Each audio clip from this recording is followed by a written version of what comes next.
വീണ്ടും വാർത്തകളിലേക്ക്. മഴ മാറി നിന്നതോടെ വിത്തിറക്കാൻ കഴിയാതെ വയനാട്ടിലെ നെൽകർഷകർ. കാർഷിക മേഖലയായ പുൽപ്പള്ളിയിൽ മാത്രം 1000-ഓളം ഏക്കർ വരുന്ന പാടശേഖരമാണ് മഴ ലഭിക്കാത്തതിനെ തുടർന്ന് തരിശായി കിടക്കുന്നത്.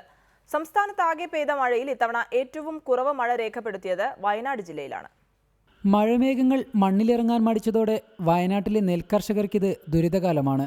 സംസ്ഥാനത്തെ മിക്ക ജില്ലകളിലും കാലവർഷം തിമിർത്ത് പെയ്യുമ്പോൾ വയനാട്ടിൽ ഇതുവരെ നാമമാത്രമായ മഴയാണ് ലഭിച്ചത്. ജൂൺ അവസാനത്തിലേക്ക് അടുക്കുമ്പോൾ 60% മഴയുടെ കുറവാണ് ജില്ലയിൽ രേഖപ്പെടുത്തിയത്. മഴ മാറി നിന്നതോടെ കാർഷിക മേഖലയായ പുൽപ്പള്ളിയിൽ മാത്രം 1000 ഏക്കറോളം വരുന്ന നെൽവയലുകളാണ് പുല്ലുമൂടിക്കിടക്കുന്നത്. മഴ ലഭിക്കാത്തതിനാൽ ഇവിടങ്ങളിൽ നഞ്ചകൃഷിക്കുള്ള പാടമൊരുക്കാൻ കർഷകർക്ക് ഇതുവരെ സാധിച്ചിട്ടില്ല. ഇപ്പോൾ വിത്തുപാകിയാൽ മാത്രമേ ഓഗസ്റ്റിൽ ഞാറ് പറിച്ചു നടാൻ കഴിയൂ. വേനൽ രൂക്ഷമായതിനാൽ ഇത്തവണ പുഞ്ചകൃഷി ഇറക്കാനും സാധിച്ചിട്ടില്ല. കബനിയിലെ ജലനിരപ്പ് ഉയരാത്തതും നെൽകർഷകരുടെ പ്രതിസന്ധിക്ക് ആക്കം കൂട്ടുന്നു. ഇപ്പം മഴ പെയ്യാത്തതിൻ്റെയും പുഴയിൽ വെള്ളമില്ലാത്തതിൻ്റെ ഒരു അവസ്ഥയിൽ ഇതുവരെ നഞ്ചകൃഷി നടന്നിട്ടില്ല. കാരണം ഇപ്പം നഞ്ചകൃഷി നടത്തിയാണ്ട് നാട്ടി കഴിഞ്ഞ് ഇടയിളക്കി വളയിടേണ്ട സമയമായി. ഈ സമയമായിട്ട് പോലും ഒരു ഞാറിടാൻ പോലും കിടക്കാൻ പറ്റാത്തൊരവസ്ഥയിലാണ് ഇപ്പോൾ നിലവിൽ ഇവിടുത്തെ കർഷകരുള്ളത്.